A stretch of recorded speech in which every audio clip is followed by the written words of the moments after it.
Para nosotros siempre debe ser un motivo de gozo, de alegría, que el día del Señor llegue, porque entonces nos reunimos como iglesia para adorar, para exaltar al que es digno, al que está sentado en el trono, como lo hemos cantado. Y eso no es solamente un canto de emoción, sino es una realidad. El Señor está en su trono y Él reina por sobre toda potestad y autoridad. Él es el creador de todas las cosas, y aún lo que existe, que está fuera de su voluntad, como el mal, está sujeto a Él. Eso es algo impresionante. Cómo aún Dios puede usar el mal para su propio beneficio, cómo Dios usa todo para su propósito y para su plan. Y en esta mañana, hermanos, yo quiero hablar de un tema que creo que es muy importante para nosotros como iglesia conocer, entender y vivir. Vamos a hablar esta mañana de la santidad de Dios. Y quiero que me acompañen por favor a Éxodo capítulo 33, verso 20 para iniciar. Oremos. Padre, tú eres la majestad en las alturas, tú eres el todopoderoso, el soberano de toda creación. Y ante ti, Señor, nos humillamos en esta mañana, porque reconocemos nuestra bajeza, reconocemos nuestra posición de siervos, Señor, nuestra condición de gran necesidad que tenemos de ti. Y es por eso, Padre, que yo ruego en esta mañana, porque tu Espíritu Santo ministre en medio de esta reunión. Señor, háblanos, muéstranos, Señor, tu santidad. Muéstranos el valor que ésta debe tener para tu iglesia. Padre, y ayúdanos a volver nuestros ojos a la Escritura, al Dios de la Biblia, al Dios majestuoso, al Dios temeroso, al Dios que todo aquel se doblará en rodillas delante de Él, el Dios que es sublime en majestad y autoridad. Señor, en esta mañana a ti venimos a buscarte y oramos, Señor, que en tu gracia me permitas exponer tu palabra, Señor. Es para mí un honor y un privilegio, pero también una gran responsabilidad hacerlo, Señor. Yo te suplico, Padre, que me guardes de hablar algo que no sea de ti. Bendícenos con tu presencia, Señor, en el nombre de Jesús. Amén y amén. Éxodo 33, verso 20. Dijo Jehová Dios a Moisés: no podrás ver mi rostro, porque no me verá hombre y vivirá. Esta declaración que está haciendo el Señor mismo a Moisés es una declaración antes de que se le manifieste con todo poder y gloria. Y hay un énfasis que hace el Señor aquí, que es algo muy importante, que es el deseo en mi corazón en esta mañana, poder transmitir a ustedes, hermanos, como iglesia, la santidad de Dios. Porque cuando nosotros conocemos la santidad de Dios, vamos a poder comprender, vamos a poder entender el llamado a santidad que nosotros tenemos delante de Dios. Porque no servimos a una imagen, no servimos a un ídolo, servimos al Dios Todopoderoso. Y el Dios Todopoderoso se ha manifestado en santidad, en poder, en integridad. Y entonces Dios demanda lo mismo de su pueblo. Cuando nosotros comprendemos y entendemos la santidad de Dios, el poder de Dios, la majestad de Dios, es inevitable quedarnos quietos. Es inevitable quedarnos como si nada sucediera. En esta ocasión, y no vamos a basarlo en la vida de Moisés, pero en esta ocasión, Moisés, cuando Dios se le aparece en la zarza ardiente, ¿saben por qué tenía que estar este fuego ardiendo ahí? No solo era la manifestación de la presencia de Dios, sino que el fuego lo purifica todo. Y Dios le dijo a Moisés: quita tu calzado, porque vienes contaminado de tu caminar en el mundo, y en mi presencia no hay pecado ni inmundicia. Y entonces Moisés escuchó ya no solamente hablar del Dios de sus padres, de Abraham, de Isaac y de Jacob, sino que ahora entendió quién era Dios. Y la primera vez que Dios habla a Moisés le dice: yo soy santo. Dios no se le manifestó de otra forma. Lo primero que escucha Moisés del Señor es: quita tu calzado, porque el lugar donde estás es santo. Y hermanos, eso nos debe llevar a reflexionar, y es el camino que quiero llevar en esta enseñanza, a la santidad de Dios y por lo tanto a la preparación que nosotros como hijos de Dios tenemos que tener cada día para llegar a su presencia. No podemos ser de aquellos que dicen: bueno, ya es lunes, es martes, me estoy enfriando, ya por ahí del sábado en la noche a ver si me pongo a orar. Tenemos que vivir continuamente preparándonos, buscando la santidad sin la cual nadie verá al Señor. La santidad, hermanos, no se trata de religiosidad, no se trata de juzgar, no se trata de compararnos con el que está a nuestro lado, se trata de comparar nuestra vida con Cristo. Y entonces, cuando vemos a Cristo en las Escrituras, entendemos el estándar de lo que Dios está esperando de ti y de mí. Y sabemos que es algo casi inalcanzable. ¿Por qué digo casi inalcanzable? Porque lo que falte para alcanzarlo, el Señor lo va a hacer por nosotros. Él es el que obra en tu vida y en mi vida. Ahora, esto no es para que nos sintamos como diciendo: lo miro pero no lo puedo alcanzar. No, hermanos, tenemos al Espíritu Santo, tenemos la palabra de Dios. En el caso de Moisés, que es un tipo de Cristo, una figura de Cristo en el Antiguo Testamento, él solo miraba a lo lejos el cumplimiento de la promesa de Dios, de la redención. ¿Saben, hermanos? Algo que nos debe llamar la atención y nos debe impactar en nuestras vidas es que, a pesar de que Dios es santo, Él nos ha perdonado. Y eso, hermanos, es digno de atender en la Escritura, porque según el carácter de santidad de Dios, tú y yo merecemos la destrucción eterna en el infierno. Y a veces nos comportamos como no dándole valor a lo que ha hecho por nosotros. No nos interesa, no nos preocupa, y eso es muy grave. Pero probablemente sea porque no tenemos un entendimiento claro de la santidad de Dios. Porque una vez que entendemos la santidad de Dios, cualquier siervo de Dios va a decir: Señor, usa mi vida. Y eso me lleva a Isaías capítulo 6, por favor, si me acompañan.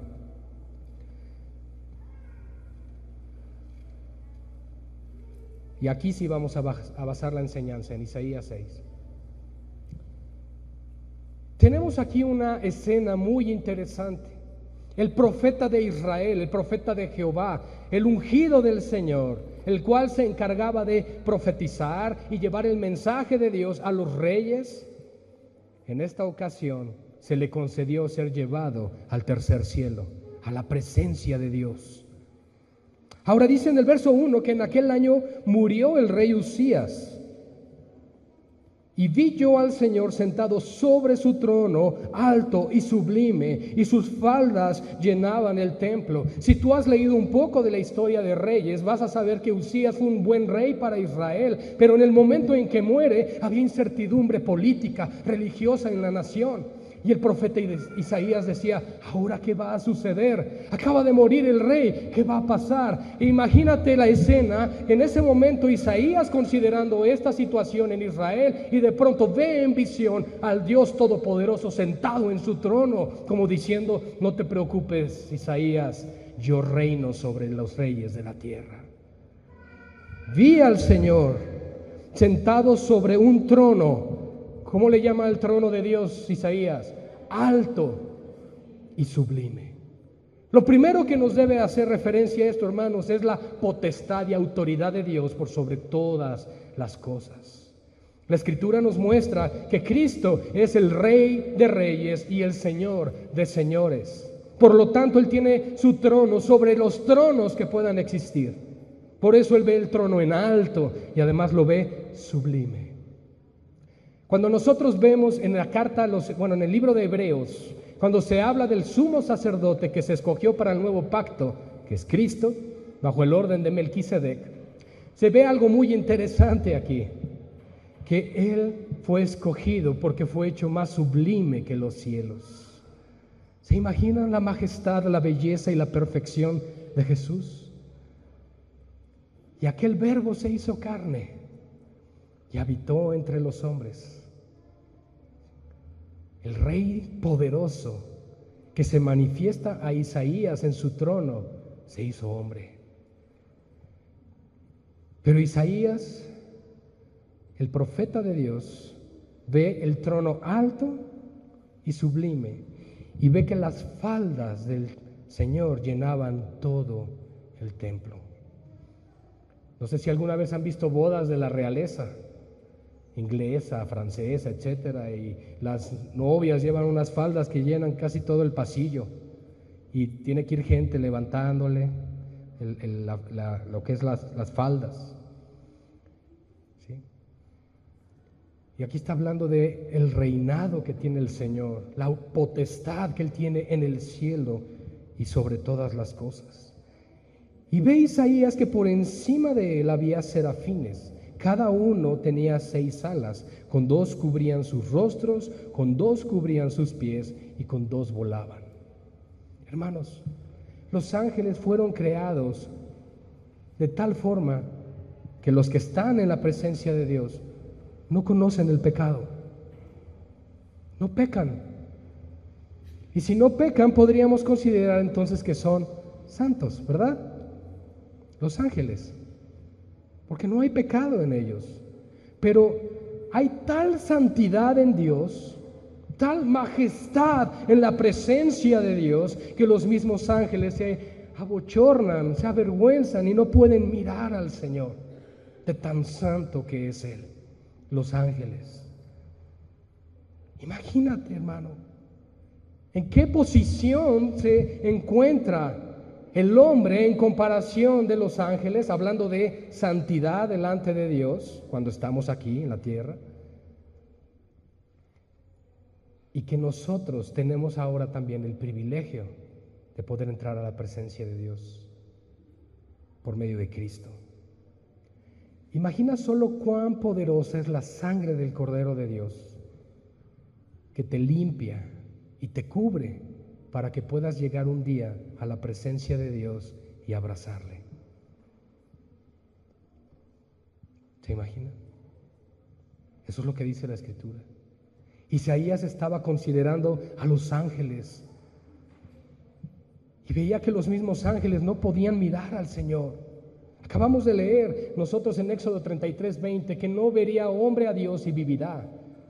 ¿Por qué, hermanos? Porque Dios es santo completamente. Y la palabra santo en los términos de Dios no solamente es consagrado o apartado, significa que es totalmente diferente a nosotros. Y en la presencia de Dios no puede haber inmundicia, no puede haber maldad, no puede haber pecado. Isaías estaba considerando todo esto en el cielo. Estaba teniendo una visión, estaba viendo todo esto, pero no podía concebir. Y dice el verso 3 que el uno al otro de estos ángeles daba voces diciendo: Santo, Santo, Santo, Jehová de los ejércitos, toda la tierra está llena de su gloria. El cántico de los ángeles era exaltar el atributo mayor de Dios. Y para los que no lo sabían, no es el amor, es la santidad. No es la misericordia, es la santidad. Antes de que Dios te pueda amar, Él es santo. Antes de que Dios tenga misericordia de ti, Él es santo. Ninguno de sus atributos opera aislado de los demás, pero el atributo mayor y más exaltado en la Escritura es santo. Si tú quieres enfatizar algo, lo dices varias veces.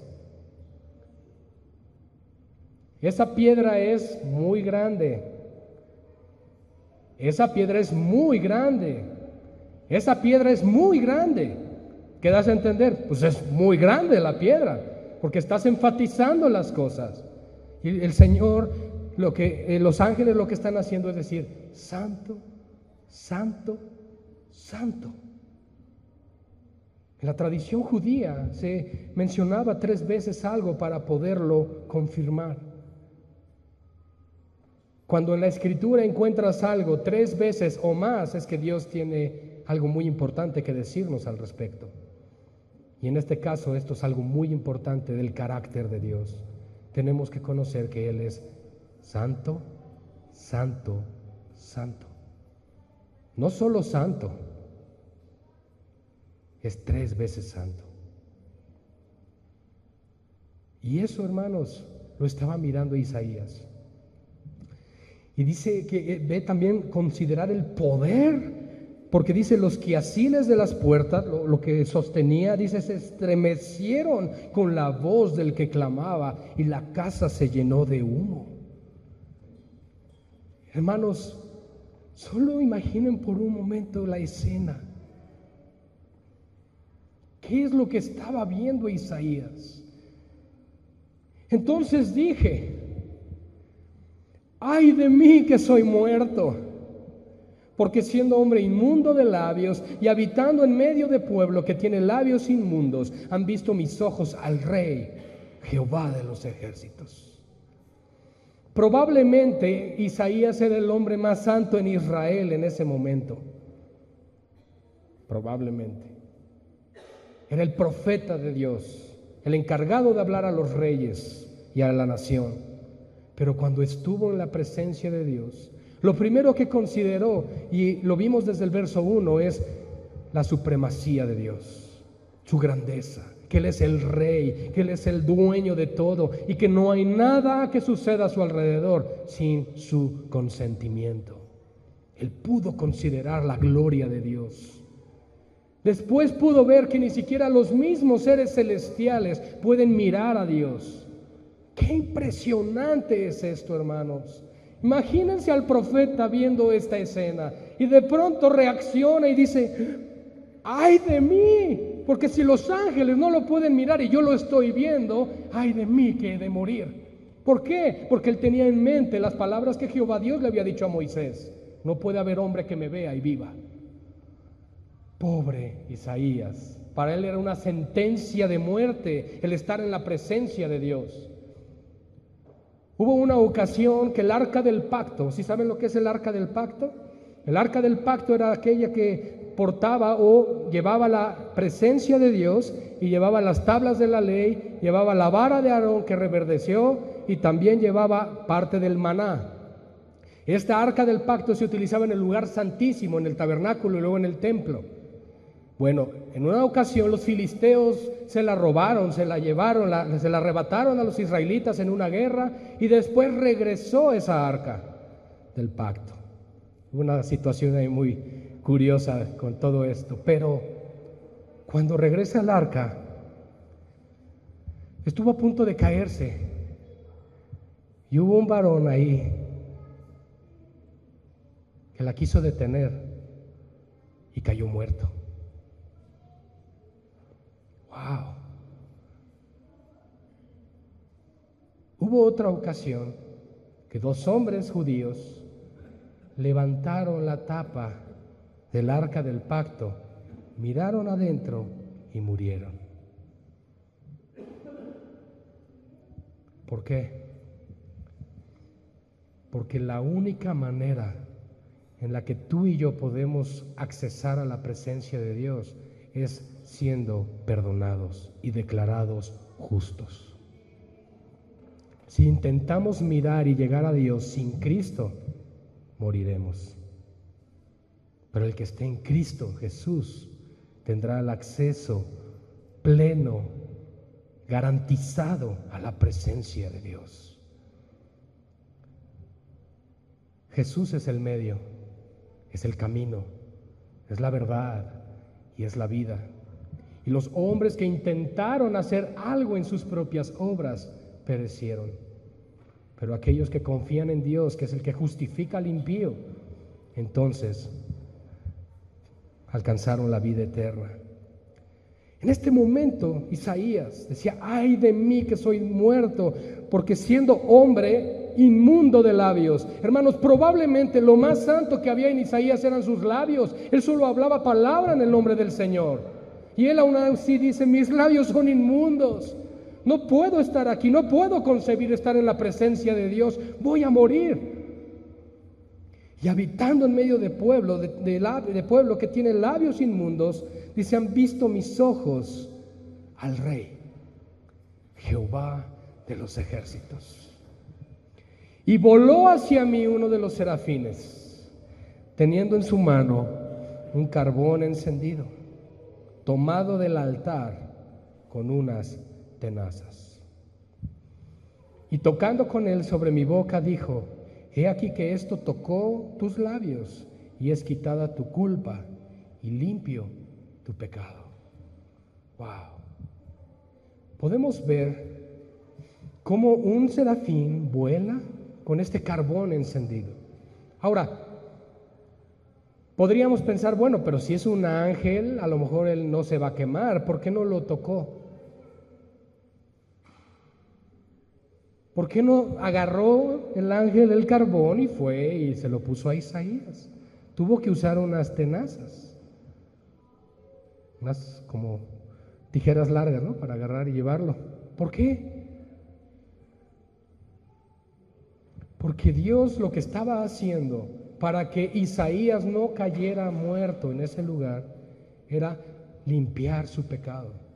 Y el único que puede limpiar el pecado del hombre es Dios. Y solo de Él viene la justificación, y solo de Él viene la salvación. No puede venir un ángel y decirte: yo te salvo. El ángel mismo se sintió incapaz de poder tocar eso, porque venía del altar, y el altar es donde se ofrecen los sacrificios, los holocaustos para la gloria de Dios. Imaginemos a ese ángel no pudiendo ver al Señor, no lo puede ver, y además va y toma el carbón y vuela hacia Isaías. Imaginen la escena, hermanos. La majestad de Dios es tan poderosa. Isaías simplemente dijo: voy a morir en este lugar. Y vemos tres aspectos muy importantes aquí. Vemos la majestad de Dios, la bajeza y la impureza del hombre, pero también vemos el perdón, la misericordia y la compasión que Dios tiene. Esta escena que está viviendo Isaías en el cielo es una escena de redención, es una escena de justificación y de perdón al impío. Isaías era el profeta de Dios, es conocido dentro de la teología como el profeta mesiánico, como aquel que lleva el mensaje de lo que vendría 750 años después, el nacimiento de Cristo. Isaías tenía que entender el concepto del perdón, la justificación, y Dios obró una escena para que Isaías entendiera lo que iba a hacer Dios por medio de Cristo. Isaías no podía en ese momento comprender, antes de esta visión, lo que Dios iba a hacer por medio del Mesías. Él no lo podía comprender. Él solamente tenía en mente: Jehová es todopoderoso, y si Él se acerca a los hombres, moriremos. Ese era el concepto que él tenía. Aún, hermanos, pensando en Moisés, en Éxodo 33 y 34, cuando Jehová Dios le concede mirarlo, ¿qué le concedió ver? Sus espaldas. Lo cubrió con su mano.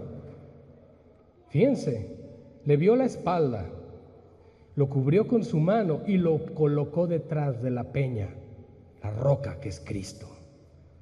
Solo a través de Cristo podemos llegar a Dios. Él es nuestra protección, Él es nuestra provisión, Él es el don dado a los hombres, Él es el único nombre en el que podemos ser salvos, iglesia. Y la santidad de Dios debe ser un motor, una motivación para que la iglesia se levante y sirva con pasión a su Dios. No podemos estar estáticos, no podemos estar como si nada aconteciese.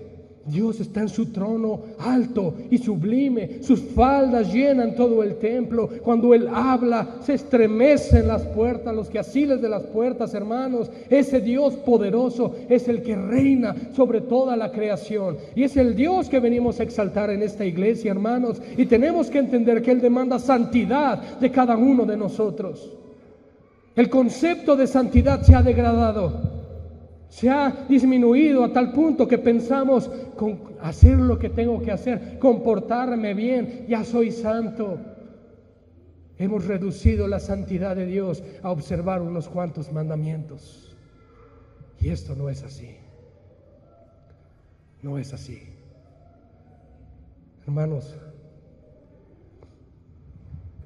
yo puedo ver cómo la idolatría que existe en el catolicismo romano, las sectas, puedo ver la pasión en los testigos de Jehová, puedo ver tantas cosas, pero no tienen al Dios de Israel por Dios.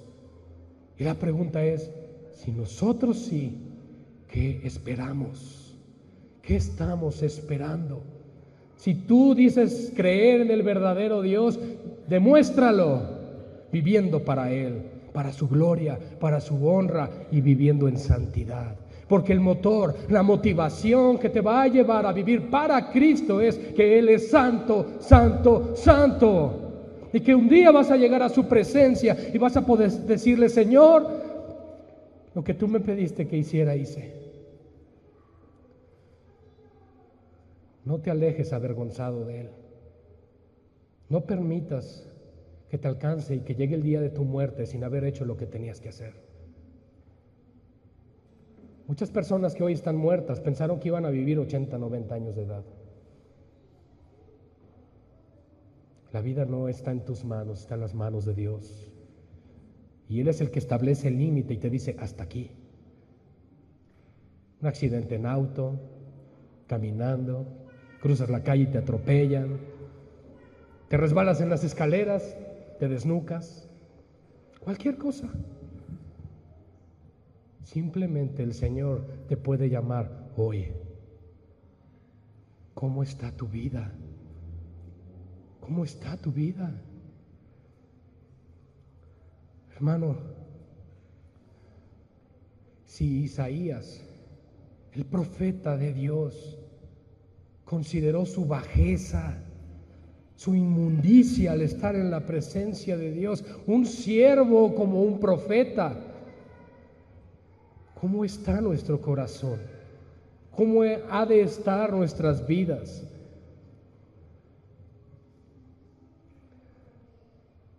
Cuando Dios envía este carbón encendido, lo pone en la boca de Isaías.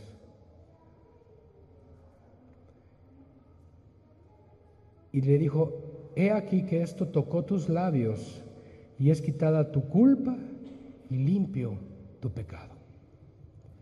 Qué casualidad, la boca. ¿Por qué? Porque habla en nombre del Señor, claro. Pero de pronto me lleva a pensar en Santiago cuando dice que aquel que sabe refrenar su lengua es varón perfecto. Lo que Dios tenía que purificar en su profeta era eso, su hablar. Porque Dios está en este momento enseñando un principio muy importante. Si vas a hablar en mi nombre, vas a hablar como yo quiero que hables. Y vas a decir mis palabras, no las tuyas. ¿Cuántos se levantan diciendo así dice el Señor? O en el nombre del Señor. Y el Señor no lo ha dicho. Por eso Dios tenía que tratar con Isaías. Tenía que llevarlo a su misma presencia. Hermanos, hay un propósito detrás de todo esto, sí. Ya entendió Isaías la redención, ya entendió lo que Dios iba a hacer por medio de Cristo, ya comprendió su bajeza, ya comprendió el perdón de Dios. Pero hay algo sobre todo esto que Isaías tenía que considerar para poder vivir para el Señor: la santidad de Dios. Eso era la meta principal de Dios. Veme, Isaías, soy santo, santo, santo, y así como estás, no me puedes servir, no me eres útil. Tienes que limpiarte, y solo lo puedo hacer yo. Por eso, Primera de Juan capítulo 1 nos dice que la sangre de Cristo nos limpia de todo pecado y nos lava y nos cubre de toda maldad. Es una fuente inagotable de gracia lo que Cristo ha logrado en la cruz por nosotros, hermanos. La justificación del pecado para nosotros no ha sido solamente un carbón encendido que salió del trono a la boca de Isaías, sino que del mismo trono tomó forma de hombre y murió en una cruz por nuestros pecados para justificarnos, hermanos. Eso es lo que hizo Jesús. Es lo que hizo el Dios vivo, el Dios verdadero. No nos tuvo que llevar al cielo, sino que Jesús descendió del cielo. Él vino a hacerse siervo y entregarse por nosotros. No hay mayor regalo y no hay mayor motivación para servirle. Gratitud, hermanos, gratitud. Se llama gratitud el servicio para Dios. No se llama obligación, se llama gratitud. Si lo que haces es obligado, el Señor no lo recibe como alabanza. Lo que hacemos para Él debe ser un reflejo de la gratitud.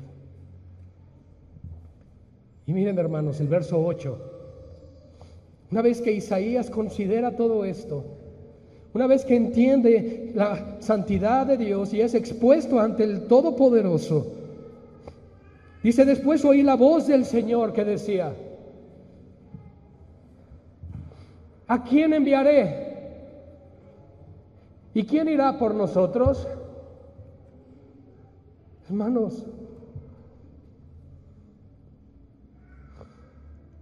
vean lo que dijo Isaías. Entonces respondí yo: heme aquí, envíame a mí. ¿Y saben por qué?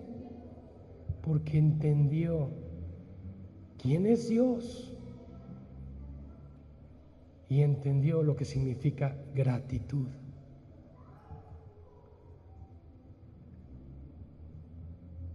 Cuando tú y yo no hacemos lo que tenemos que hacer para el Señor, se llama arrogancia, se llama egoísmo y se llama desprecio a lo que Él hizo.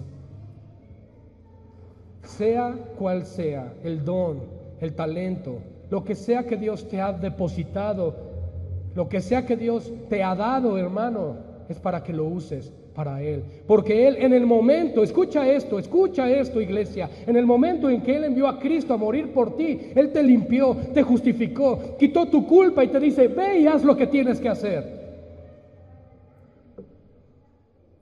Pero a veces tomamos una actitud diferente a la de Isaías.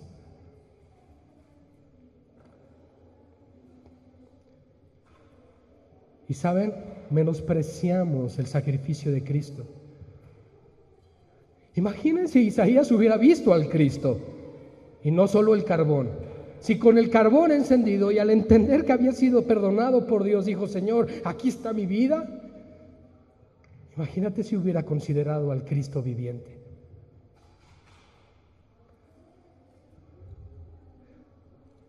Mis hermanos,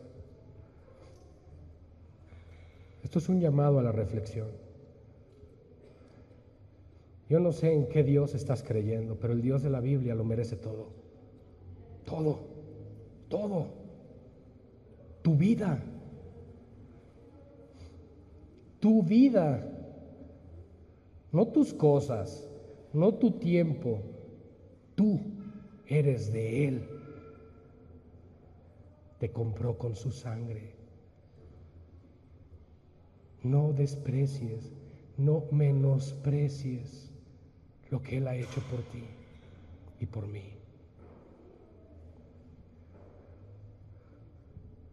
La respuesta que tuvo Isaías es la respuesta que todo verdadero discípulo de Cristo debe tener.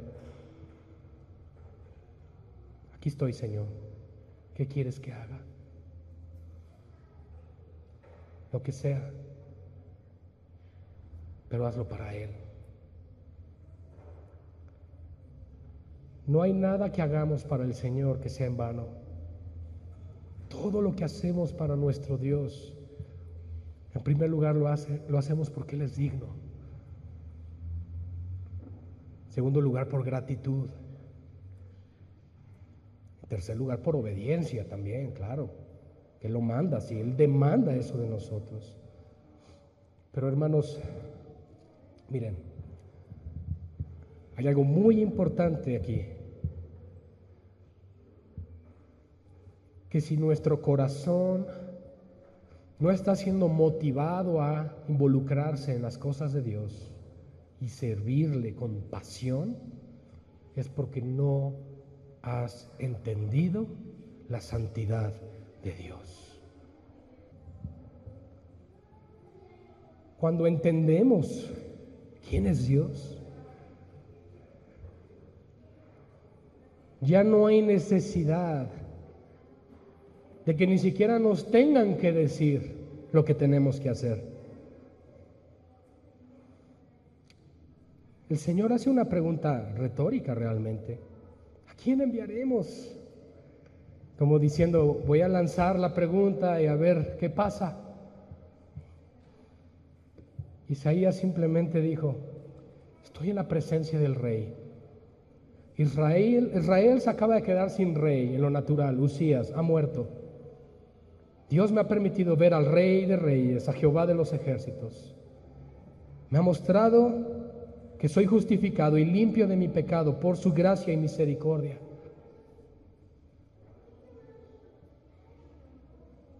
Y entonces él pregunta, ¿a quién enviaré? Isaías no titubeó. En ningún momento dijo al serafín, oye, ahí te hablan. ¿Verdad que no? En ningún momento dudó. Dijo, heme aquí, envíame a mí. La pregunta es, en esta mañana, ¿vas a responder igual que el profeta? ¿Vas a responder igual que Isaías al llamado del Señor?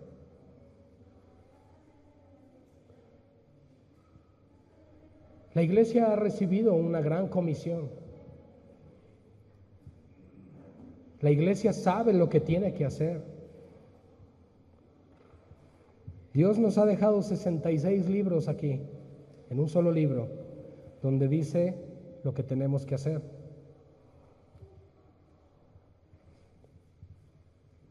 Los apóstoles, todos comprendieron el llamado de Dios. Y el llamado de Dios es un llamado a negarnos a nosotros mismos. Cristo en esta mañana le dice a su iglesia, niégate a ti mismo. Niégate a ti mismo. Lo voy a volver a decir y varias veces. Por favor, que esta palabra llegue a tu corazón. No la almacenes aquí. Aquí no sirve de nada. Que baje y dé fruto. Niégate a ti mismo. Toma tu cruz cada día y síguelo.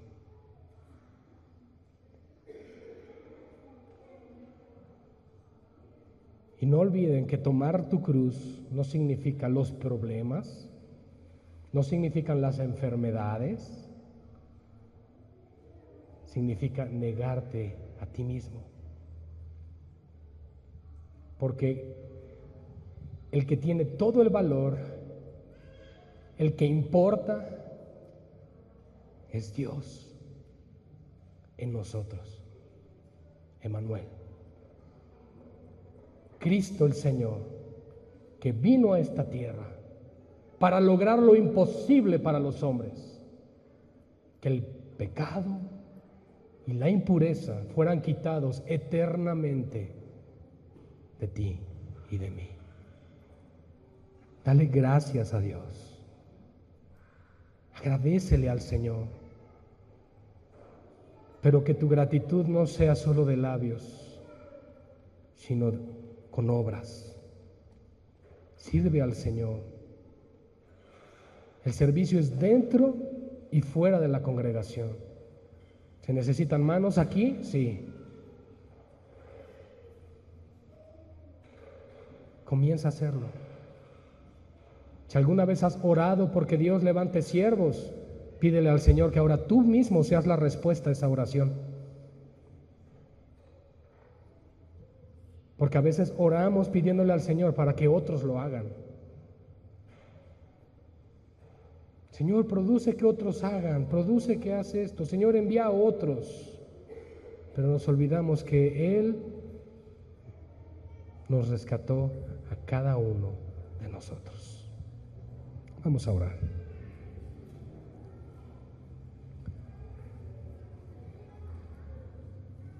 Padre,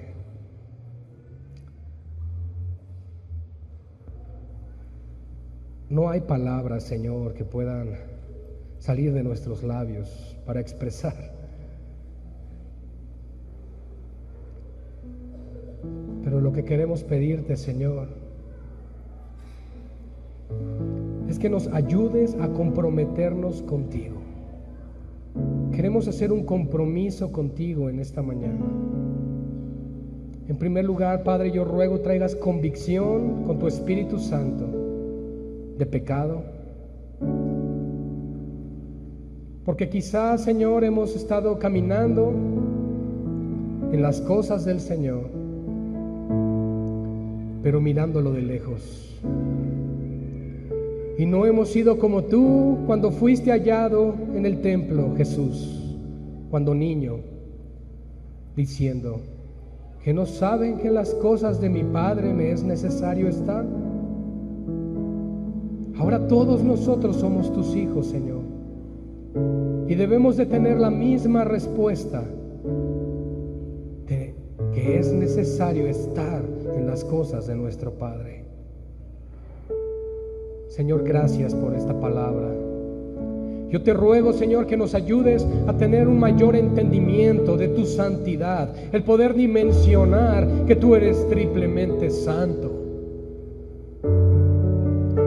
Porque 3 veces exalta tu santidad, Señor, y los ángeles no pueden callar esas palabras.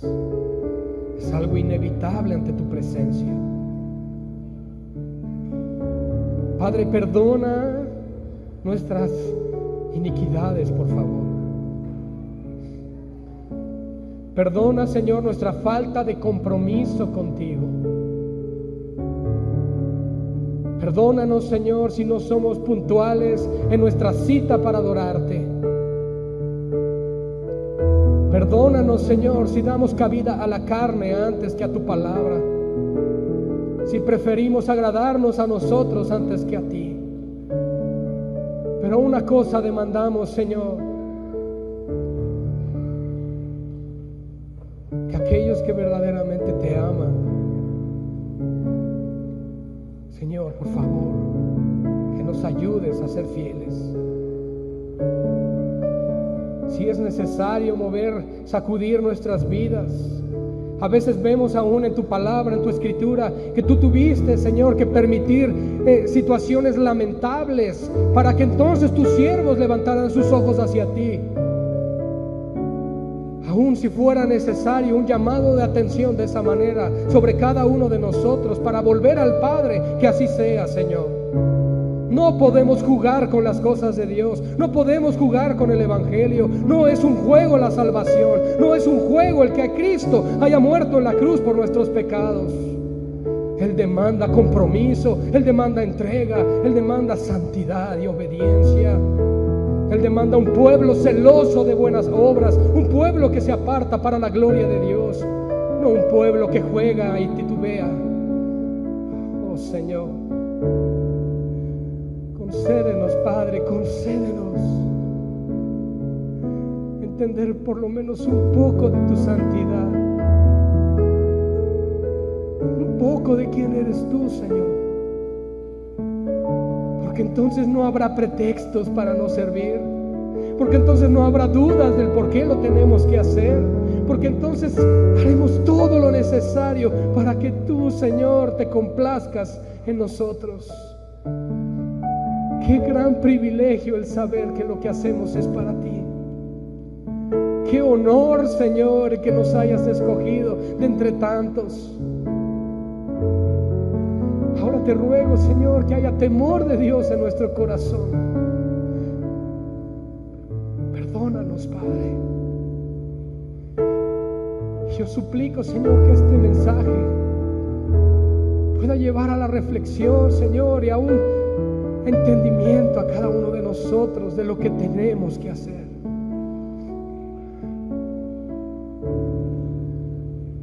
Aún recuerdo, Señor, cuando hablaste de tus parábolas, cuando hablaste del buen samaritano,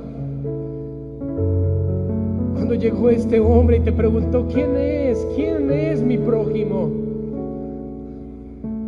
Y le enseñaste, Señor, y al final le dijiste: ve tú y haz lo mismo. Señor, levántanos como una iglesia fiel. Levántanos, Señor, te lo suplico.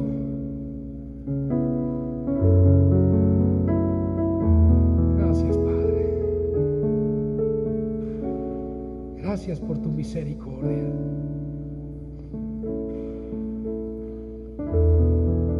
Si tu corazón ha estado lejos del Señor, este es el tiempo, hermanos. Dile: Dios, trata con mi orgullo, trata con mi mente. Dios, trata con mi corazón.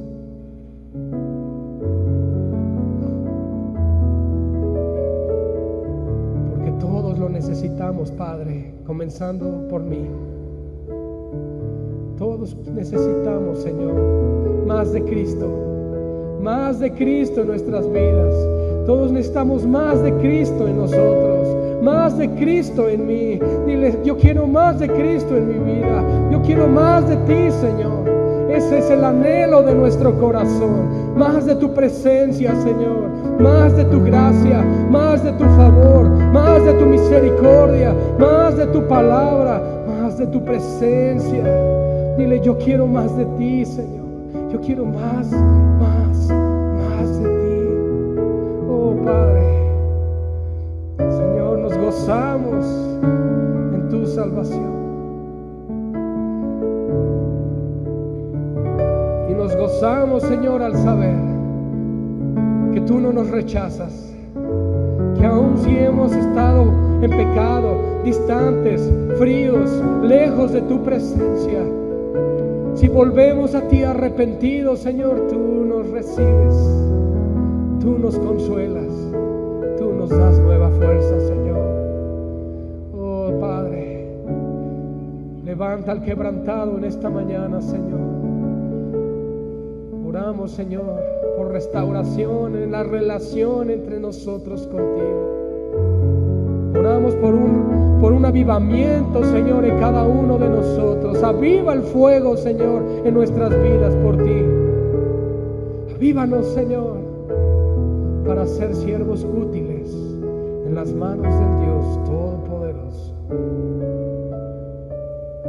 Aleluya. Amén, Señor. Amén. Señor, gracias. Gracias, Padre. Dios es bueno, iglesia. Amén. Dios es bueno. Y nunca es tarde para volver al Padre. Nunca es tarde para venir y decirle: Señor, heme aquí, envíame a mí.